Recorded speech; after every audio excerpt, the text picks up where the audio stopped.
प्रधानमंत्री नरेंद्र मोदी जी और मुख्यमंत्री नीतीश कुमार जी, ये दोनों की तस्वीरें साथ होना, इसमें कुछ भी अस्वाभाविक नहीं है। दोनों साथ हैं और हमारे मुख्यमंत्री नीतीश कुमार जी भी बार बार इस बात को स्पष्ट कर चुके हैं।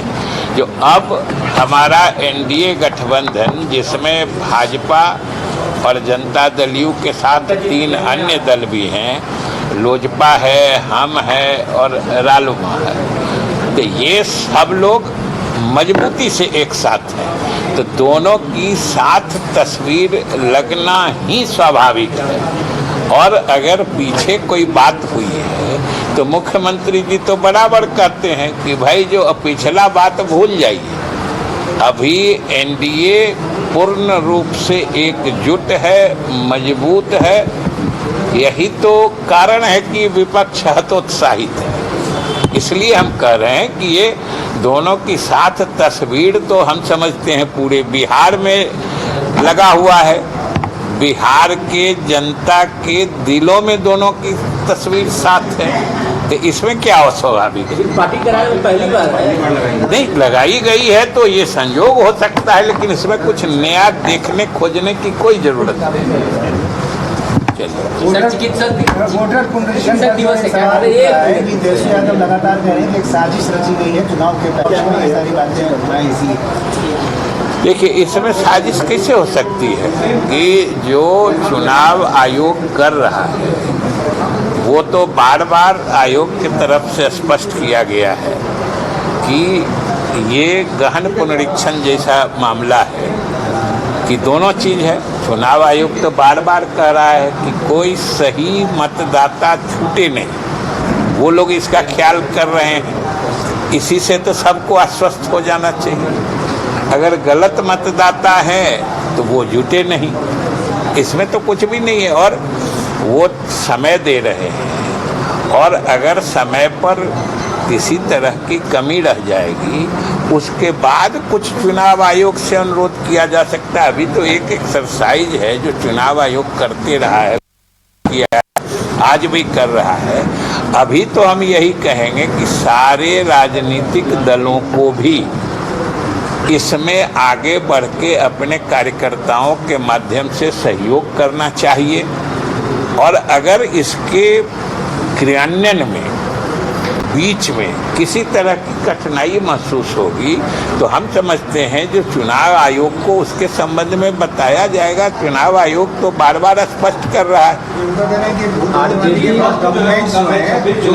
जन प्रमाण पत्र से संबंधित डॉक्यूमेंट्स मांगे जा रहे हैं। एक बड़ी आबादी ऐसी है, हालांकि 3 करोड़ लोग ही अब ऐसे हैं जिनको उनकी आवश्यकता होगी, लेकिन वो उनके पास देखिए सर, ये इसी से तो समझना चाहिए कि बड़ी आबादी जिससे ये डॉक्यूमेंट के चक्कर में जो परेशान होती है उसका तो निराकरण चुनाव आयोग ने कर दिया है कि 2003 तक के मतदाता सूची में जिनका नाम है वो सिर्फ उस मतदाता सूची की प्रति लगा के एक तरह से फिर से आ सकते हैं। उसके बाद जो हैं उसमें भी एक तरह के थोड़े हैं, 11 तरह के डॉक्यूमेंट हैं, उसमें से कुछ भी आप दे दीजिए। और अगर उन दस्तावेजों या डॉक्यूमेंट्स को प्राप्त करने में आपको क्या कठिनाई हो रही है वो बताया जाएगा अगर खास तौर से, तो उसको भी चुनाव आयोग देखेगा। मालिक की तरफ से वोटर लिख कर दे रहा हूँ, वो पहले भी लिख के कई बार दे चुके हैं। लिख के तो इसलिए देते हैं कि आप लोग बाद में पूछते नहीं।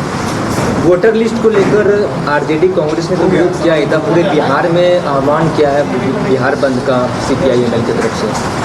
वो तो राजनीतिक दल हैं, वो क्यों किए हैं उनसे तो मताधिकार बचाओ, हम तो कह रहे हैं। अभी तो इतनी बात हुई कि ये चुनाव आयोग एक प्रक्रिया कर रही है और अभी तक चुनाव आयोग ने बड़ी स्पष्टता से कहा है कि उसके इस अभ्यास या एक्सरसाइज का मतलब है कि कोई सही मतदाता किसी हाल में छूटे नहीं और कोई गलत मतदाता सूची में रहे नहीं।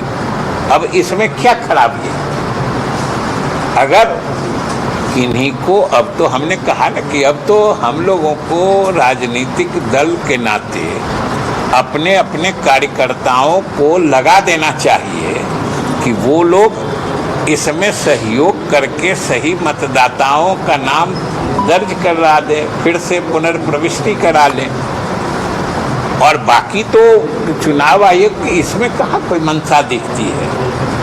लोग, हमको तो ये नहीं लगता है कि इससे आतंकित हो क्यों रहे हैं, मैंने वो किस बात से डरते हैं, ये हम नहीं समझते। वो तो अभी भी फाड़ दे सकते हैं, उसके लिए सरकार बनने की क्या जरूरत है। अभी उनको मन होगा, बिल उपलब्ध है, अब फाड़ दे तो फाड़ देंगे। पास नहीं होने बिहार में लागू नहीं होने अरे लागू होने नहीं होने देना है, वो भी समझते हैं कि सरकार बनेगी ही नहीं तो कोई हमको फिर पूछेगा नहीं। फिर स्टेट लेवल और जहाँ तक वक्फ बिल की बात है, वक्फ संशोधन बिल की, हमारे मुख्यमंत्री जी ने, नीतीश कुमार जी ने सरकार की तरफ से, बिहार सरकार की तरफ से बिहार के सभी अल्पसंख्यकों को आश्वस्त किया है कि इससे किसी भ्रम में नहीं रहना है, इससे किसी अक़लियत के सदस्य को घबराने डरने की ज़रूरत नहीं है। उनके हर हित का ख्याल रखने में बिहार सरकार और मुख्यमंत्री नीतीश कुमार सक्षम है। और आज तक ये पिछले 20 साल का लगातार नीतीश कुमार जी के शासन की खासियत रही है कि पूरे मुल्क में सबसे अधिक अल्पसंख्यक लोग अपने को बिहार में ही सुरक्षित महसूस करते हैं। और आप बिहार में कहीं भी चले जाइए, कोई अल्पसंख्यक अपने को असुरक्षित नहीं महसूस करता है। और पूरे देश में घूम के देख लीजिए कि अल्पसंख्यकों में नीतीश कुमार जी की जो लोकप्रियता है, दूसरे प्रदेशों में भी, कि दूसरे प्रदेश से भी अल्पसंख्यक लोग आते हैं, हम लोगों से मिलते हैं, बताते हैं तो साहब यहाँ पे अल्पसंख्यकों के लिए जो काम हुआ है बिहार में, वो दूसरे प्रदेश की सरकारें उसको नज़ीर मान के उसके हिसाब से काम करती हैं। एक से एक काम हुआ है, पूरे मुल्क में इसकी चर्चा है। तो हम तो बिहार के अल्पसंख्यक समाज के लोगों को कहना चाहते हैं कि ये लोग तो समझिए घड़ियाली आंसू बहा के अपना वोट वाला मकसद पूरा करना चाहते हैं। एक बात बताइए, गौर से देखिए, ये वही चेहरे हैं ना, जब नागरिकता संशोधन कानून आया था, CAA आया था, NRC की बात आई थी, जिसके पास हुए आज 8-10 बरस हो गए, यही लोग कहते थे कि कानून बना मुसलमानों की नागरिकता समाप्त कर देगा। कानून पास हुए इतने दिन हो गए हैं, कोई एक मुसलमान का नाम बता दे जिसका नागरिकता समाप्त कर दी गई। और वही भ्रम जाल ये लोग वक्फ संशोधन बिल के क्रम में भी फैला रहे हैं कि जैसे सब वक्फ संपत्ति सरकार ले लेगी। अरे भाई, वक्फ निजी संपत्ति होती है, सरकार कैसे ले लेगी? ये तो सुप्रीम कोर्ट तक में फैसला हो चुका है कि किसी की निजी संपत्ति, आज तो 6 फीट लोग, हम लोग सड़क बनाने के लिए निजी संपत्ति पर चाहते हैं तो कोर्ट रोक देता है। इतनी बड़ी संपत्ति, वक्फ की संपत्ति कैसे सरकार ले लेगी?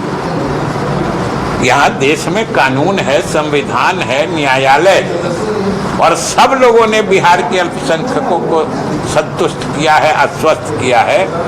और इस मामले को भी उच्चतम न्यायालय भी देख रही है, उसने भी कभी ऐसा नहीं कहा है कि इससे सरकार की मंशा खराब है। उसने कुछ चीज़ों के बारे में कहा है तो उसको देखा जा रहा है। तो ये जो घड़ियाली आंसू बहाने वाले लोग हैं, इनकी नज़र सिर्फ चुनाव पर है। और ये वही लोग हैं, मैं फिर कहता हूँ कि चेहरा पहचान लीजिए। जो नागरिकता संशोधन कानून आया था तो ये यही लोग हैं जो कहते थे कि बिहार के मुसलमानों की नागरिकता समाप्त कर देगा, या देश भर के मुसलमानों। किस किस की नागरिकता समाप्त हुई? एक आदमी का कोई मिसाल दे दे।